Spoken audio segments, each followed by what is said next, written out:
Jnanam paramam dheyam. Knowledge is supreme.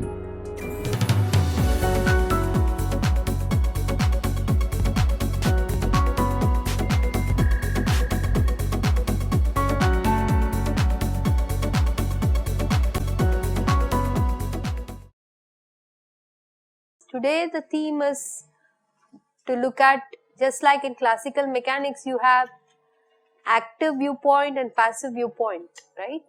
What is active viewpoint and passive viewpoint? Coordinate axis is kept fixed and you look at operations on the vectors, or you try to look at the operations of the coordinate axis. So those are the active and passive. I'm sure you have all seen this, right? So similarly, even in quantum mechanics, you can have two pictures. One is called as a Schrodinger picture, the other one is called as a Heisenberg picture. Okay, so we will try to, the physics is the same whether you work in Schrodinger picture or Heisenberg picture, but you should not do half of it in Heisenberg, half of it, then you will not get. The same thing with the active and passive viewpoints, right? So we will get to this. Before I get on to this, I thought I should complete what we said in the last lecture about incompatible observables, okay, not observers. So incompatible observables are two linear operators, Hermitian operators, whose commutator bracket will be 0 or non-zero? Non-zero, right? So this is what we saw, that in that specific case you wanted to show that the standard deviation of operator A multiplied by standard deviation of operator B, this should be greater than or equal to expectation value of the commutator bracket. If they are compatible, then it will be 0. So you can simultaneously measure the two compatible observables. There is no disturbance, there is no uncertainty. Only when there are incompatible, then you have this problem that the two standard deviations or two uncertainties, the product is having a bound which is determined by the commutator bracket. And this is the question, you need to prove this.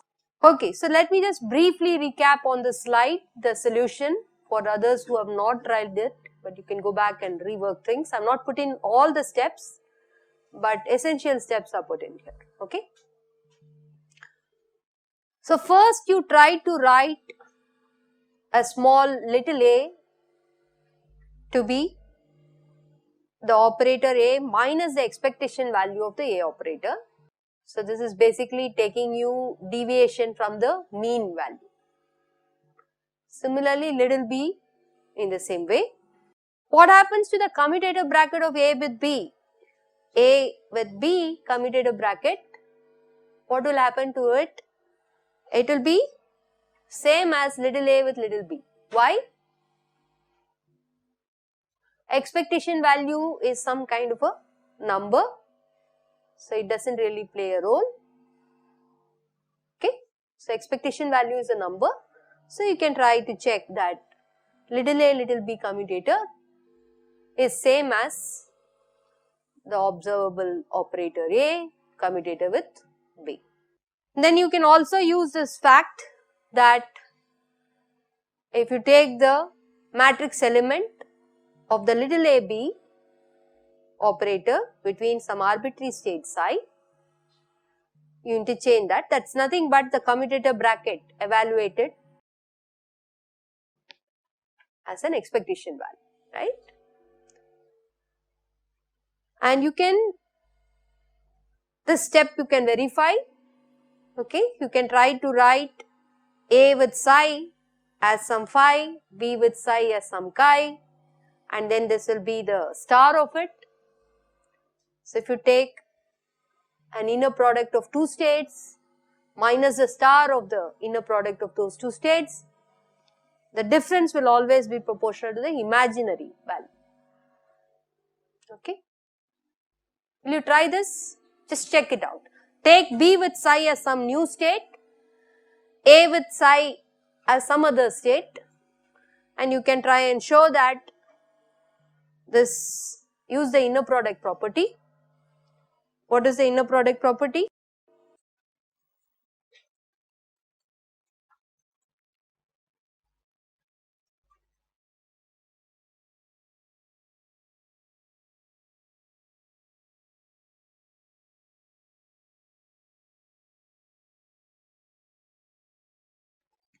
They are Hermitian operators. They are observables. Okay. So use these two properties and you can show that psi with commutator AB is twice I imaginary part of, okay,